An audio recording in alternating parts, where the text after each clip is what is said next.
Kumusta po kayo? Bago po ang lahat, first things first.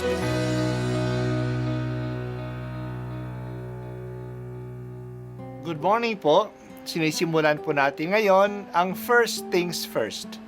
At dito po, tinatalakay natin sa unang bahagi ng umaga natin ay ang first readings na binabasa po sa banal na misa.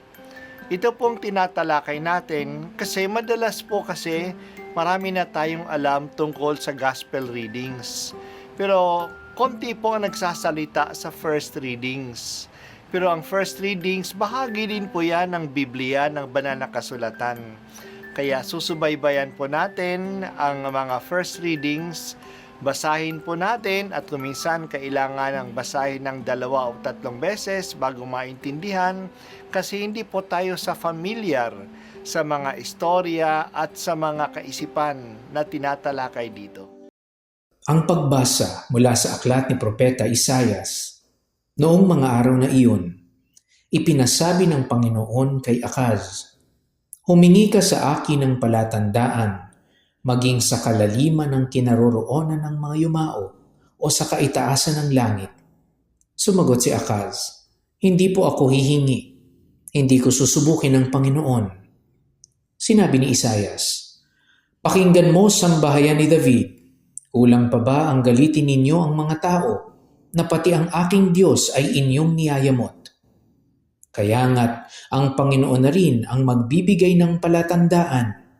Maglilihi ang isang dalaga at manganganak ng lalaki, at ito'y tatawaging Emmanuel." Ang salita ng Diyos. Salamat sa Diyos. Sa hula o propesiya ng mga propeta sa Israel, madalas nating marinig na lalapit na ang araw o darating na ang panahon. Hindi sinasabi kung kailan. Walang schedule na binigay. Pero darating ang araw na yon. Kasi nga para sa Diyos, ang 1,000 taon ay para lamang isang araw. Antayin natin ang araw na yon. Palagi tayong handa. Darating yon. Yan ay pangako ng Diyos. Pero hindi natin alam kung kailan. Sa araw na yon, sisibol mula sa lahi ni David ang isang sangang matuwid. Ang sangang ito ay isang hari na buong katarungan na maghahari. Dahil siya ay makatarungan, paiiralin niya sa buong lupain ang batas at katarungan. Kapag nagawa na niya ito, magiging matiwasay at mapayapa na ang kanyang pamamahala. Kikilalanin siya ng lahat na Panginoon na matuwid. Si Jeremias ay nabuhay ng mga 600 years bago dumating si Jesus. Si Jesus ang katuparan ng pangakong ito. Galing siya sa lipi ni David. Pagdating niya, nabibigyan ng katarungan ang mga may sakit. Napapagaling siya. Napapatawad ang mga makasalanan. Pinagsasabihan niya ang mga nang-aabuso ng kanilang kapangyarihan tulad mga punong pari at mga pariseo. Pero hindi niya natapos ang kanyang misyon. Pinatay siya ng mga kaaway nung siya ay 33 years old pa lang.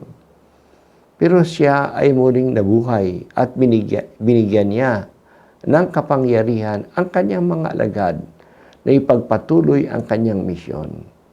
Hanggang ngayon, ginagawa ng simbahan ang misyon ni Jesus. Pagkalipas ng 2,000 taon, mga 25% pa lang ng mga tao ang naaabot ng mensahe ni Kristo. Mga 2 billion pa lang ang mga Kristiyano. At marami hindi pa nga mabubuting Kristiyano. Ito'y sa loob ng 8 bilyon na mga tao. 2 billion pa lang ang nakakilala kay Kristo. Kaya patuloy pa ang paglaganap ng kaligtasan. Matatapos din ito. Darating uli si Jesus. Darating ang panahon na ang karanasan ng mga tao ng kaligtasan ay hindi na ang pagpalaya sa kanila sa Ehipto, kundi ang pagtipon ng Diyos sa lahat ng tao mula sa hilaga at sa silangan. Makakaranas ang lahat ng muling pagkabuhay. Upang hindi tayo mainip, binigyan tayo ng mga propeta ng mga pangarap sa pagdating ng kaligtasan na ibinibigay sa atin ng Diyos. Kaya pinapatingala tayo sa mabuting kinabukasan na dadalhin ng Diyos pagdating niya. Huwag lang tayo tumingin sa nakaraan. Manghihinayang lang tayo. Huwag lang tayo tumingin sa mangyayari ngayon. Matatakot lang tayo. Itaas natin ang ating mata at tumingin tayo sa magagandang balak ng Diyos sa kinabukasan upang magbigyan tayo ng pag-asa. Ito ay ang pangarap ng Diyos. Ito ay ang balak na gagawin ng Diyos. At ang Diyos ay hindi sinungaling. Hindi niya tayo bobolahin. Ito'y mangyayari. Sinabi yata niya yan. Maniwala tayo sa Kanya. Nananalig po ako sa iyo, Panginoon. Naniniwala ako na may magandang plano ka para sa amin at ito ay iyong tutuparin. Iiral ang katarungan at kapayapaan. Ito ay iyong gagawin. Halina, Jesus, dumating ka na.